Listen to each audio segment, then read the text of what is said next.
Welcome back to my channel. If you're savvy, welcome back, homie. If you're new to my channel, my name is Jali.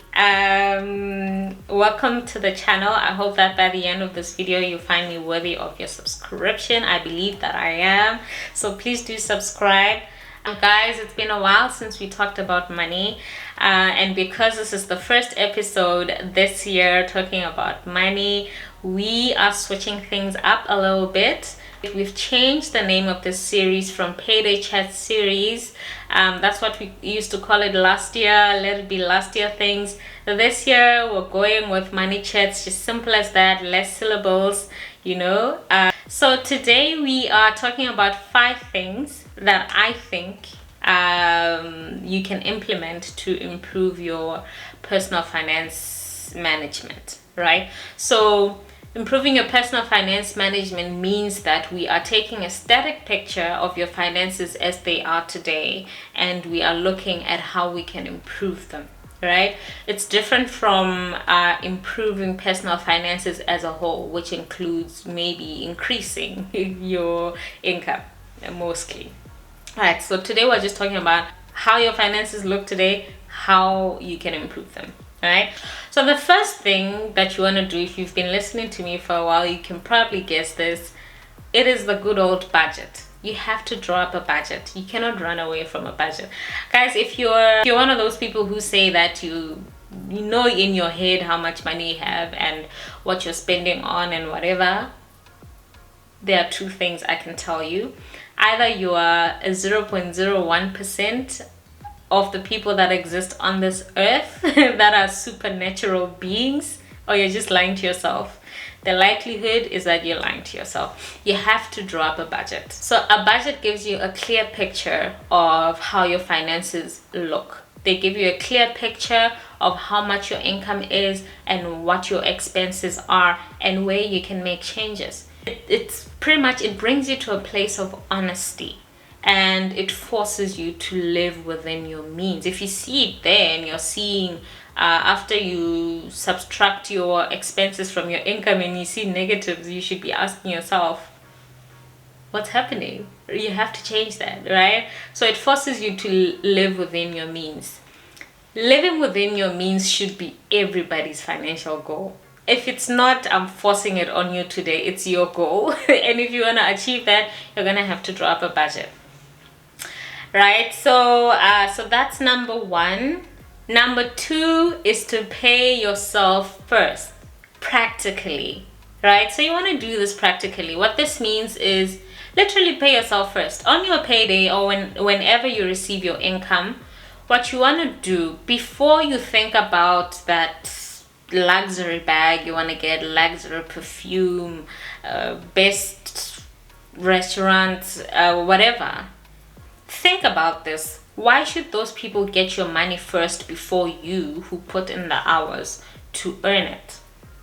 So paying yourself first basically just means putting money for your future self, either through investments or through savings, right? So after you take care of your core needs, which are your shelter and your food, you want to put away an amount for investments and savings first before you think about spending. So this is a habit that I think is very important to implement every single time that you get any form of income, be it a salary or your influencer check or your royalties if you have, or any form of income, right? Practically, the first thing that you do is you take care of your core needs, right? The ones that your flesh needs to survive and be alive, which is your food and your shelter, right? Immediately after taking care of that,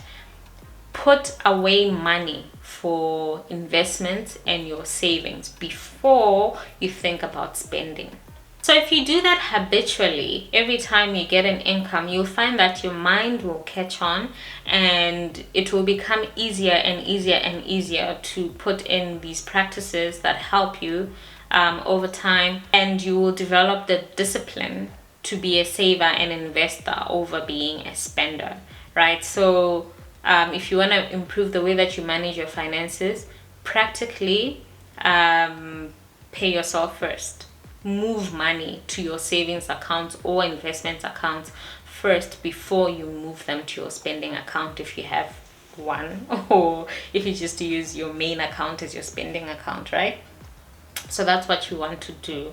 And then the third thing that I think that you should do, that you should definitely do, is to avoid high interest debt. So high interest debts are things like personal loans, credit cards, clothing accounts, yeah, those things where your interest is just humongous. So I know that credit providers are allowed to charge a credit interest that is 14% in South Africa. That is 14% above the repo rate. The repo rate at the time of recording of this video is 7.25%. So if they use the maximum, whatever credit provider you are utilizing, if they use the maximum, you'd be paying 14% plus 7.25%, which is 21.25%, and that is per annum. That is a high interest that you must never ever pay. I think that you should only ever get a loan if you're going to use it on something that can potentially make you a profit. All right, let's leave maybe a mortgage or car finance out of it. Anyway, those ones usually have lower interest rates anyway, so let's leave those ones out of it. I don't think that there should be any reason why you should use a personal loan. If you have to use a personal loan, it means that you need to reconsider your lifestyle based on your income, and you have to be real with yourself. Because if you're getting a personal loan for anything outside of your house, outside of your car, outside of a business perhaps, and then you're going to have to be liable for 21.25% more to pay it back. My question is, why don't you wait for that time when you actually have the money to do the thing that you need to do, and then get it for the actual price rather than having to pay more, 20% more. 20% more is a lot of money for that thing. So for me, I just feel like before you take personal loans, just think carefully. And also don't take loans for holidays. I've heard things like people take personal loans to go on holiday. Guys, don't be quick to consider personal loans ever. You know, let that be your very last resort in whatever situation. And like I'm saying, if the situation can wait until that time when you're thinking you're going to have the money to pay back your personal loan, why not wait until that time? Right? So yeah, and then credit cards, yeah, don't ever find yourself paying interest on credit cards. Those interests are so high, and they're not worth paying.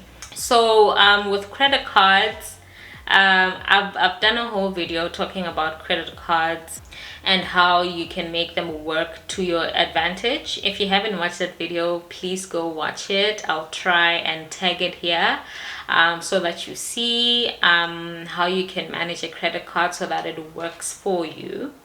But what I'm saying now is, do not take a credit card and then max it out, and then you go over the 55-day interest-free period, which is what most banks in South Africa offer. And then you are liable to pay their credit card interest. Don't do that, right? And then clothing accounts as well. Do not buy clothing on credit. It does not make sense, guys. It means that we need to reorder our priorities. We need to learn what is important to us, and we need to learn to delay our gratification. If you can't afford those clothes at their price today, why do you want to pay 21.25% more for them at a later stage? How does that make sense? It doesn't make sense. If you're going to get a piece of clothing on credit and then you don't pay it back within the interest-free time that is availed to you. My question is, why couldn't you wait for the time when you actually have that money that you're thinking to pay back the debt with, to buy that clothing? Why not delay that time? Right? Why not delay that gratification of getting yourself a new piece of clothing? That doesn't make sense to me, because when you're getting clothes on credit, you are saying, you regular tlali out there, you're saying to Foshini and Mr. Price or wherever you get your clothing, you're saying, you guys, you're not charging enough for these clothes. Those companies turn over multi-million rands in a year, and you with your average salary there, Usbongil, are saying you guys are not charging enough for your clothes. Basically, you're saying your margins are too little. Increase them. Because I want to buy, if they're selling something, if they're selling a dress for 500 rand, you are saying that you want to buy it for 650. That's what you're saying. How does that make sense?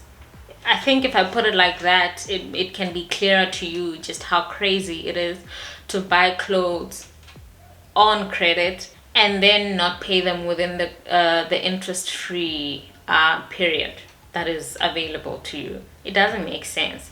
Guys, stay away from clothing accounts. The only reason I'd recommend getting a clothing account is for the purpose, and only that, the purpose of building a credit score, because they are more accessible. They make them more accessible than credit cards sometimes. So only for that reason, I'll probably do a video about how to build your credit score at a later time. But that's the only time I'd recommend that you get a clothing account. For any other reason, just stay away from them. So that's number 3. And then number 4 is curbing your spending. Curb your spending. I came across an article, a very interesting article some month or two ago, which said that during the pandemic, the luxury market actually didn't suffer. Like, people were losing jobs, economies were receding, but the luxury market survived that, and they actually made more revenue in that time. And one of the things that the article cited was that, especially in the US, in the case of the US, is that because the US did stimulus checks to try and bump up the economy, because the economy was because there was less economic activity, there was more cash availed to people to spend on these luxury things. And my question is, if you're getting a stimulus check, why is the first thing that you think about a luxury item? For me, that does not make sense. I feel like that is the time when the luxury market should have suffered the most, because it was hard times. Jobs were being lost, people were dying, but it boggles my mind how the luxury market survived that. But if I'm being reasonable, but because I understand the psychology of marketing as well, to a certain extent, it still works on me too sometimes. I can see why that would be the case. Guys, if you want to manage your personal finances properly, you're going to have to check your spending. 2 questions that I want you to ask yourself. Why do you spend on what you spend on? Who told you to spend on the things that you spend on? The things that you like, when did you decide that you like them? Basically, this is just to bring you to a point where you need to notice, or at least not stop being unconscious about your spending, but have control over your spending and ensure that everything that you spend on is something that directly contributes to your contentment or your joy, and it's not just the subconscious working, the marketing psychology working on you. Okay, because let me tell you guys, if you're not conscious, marketing marketing will work on you. Those guys know how the human brain works. Okay, those guys just know a lot. They study how to make you want to buy things that you don't need. That's their whole point. That's their whole job. So if you're walking around unconscious, you are going to be caught off guard. You are going to be buying everything that says sale on it, even though you never needed it before or you never thought about it before. But because you haven't asked yourself, why do I buy the things that I buy? Why do I spend on the things that I spend on? You're just going to find yourself spending on unnecessary stuff. So that's the question I want you to ask yourself. The second question that I want you to ask yourself is, are your spending habits in line with your financial goals? And if they're not, you want to change things around. So I just want you, in your solitude, in your time alone, just ask yourself, why do you spend on what you spend on? And are your spending habits in line with your financial goals? Everybody needs to have financial goals. It doesn't matter. You can't say that because you have a small disposable income, you can't have financial goals. The thing about money is your mindset matters more than the size of your income when it comes to management, how you manage your finances. So if you don't manage your 100 rand well, you're not going to manage your million rand well. That's just the truth. It's been proven over and over, right? So you want to make sure that you have financial goals and create habits that will help you achieve your financial goals. Because then if you can do it with a small amount of money, you won't have problems doing it when you have lots amounts of money. And now the last thing that I wanted to put in is for you to understand that slow and steady does it. Okay, I know that some of these things do not come natural to some people. So if you can just get one right this month, get the next one right the next month, building up slowly will help you to get to a point where you feel and honestly feel content with the state of your finances.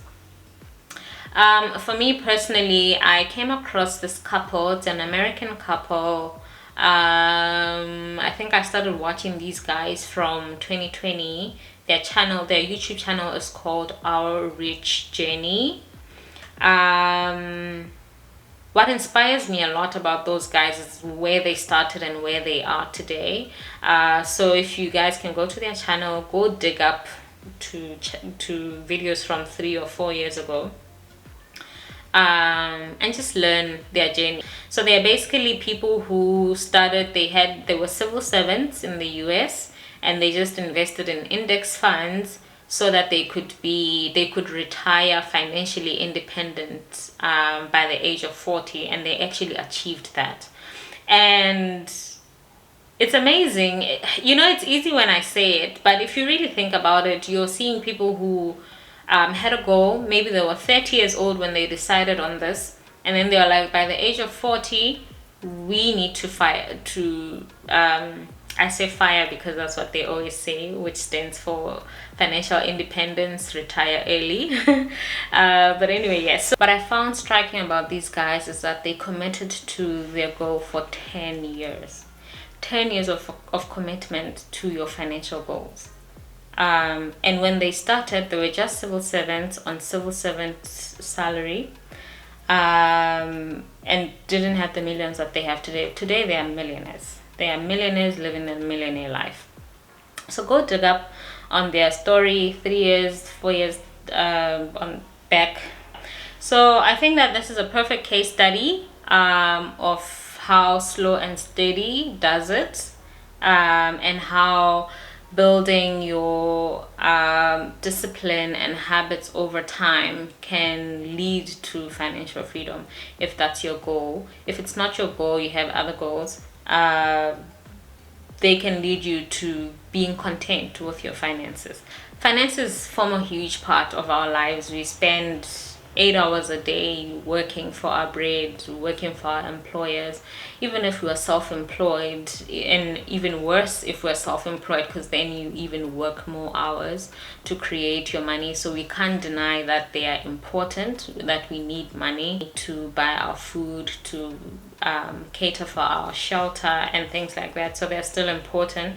So you do want to be at a point where you are content with your finances, you're content with how you manage them. We have to put in place plans that can help us retain the money that we work for the sake of our future sustenance.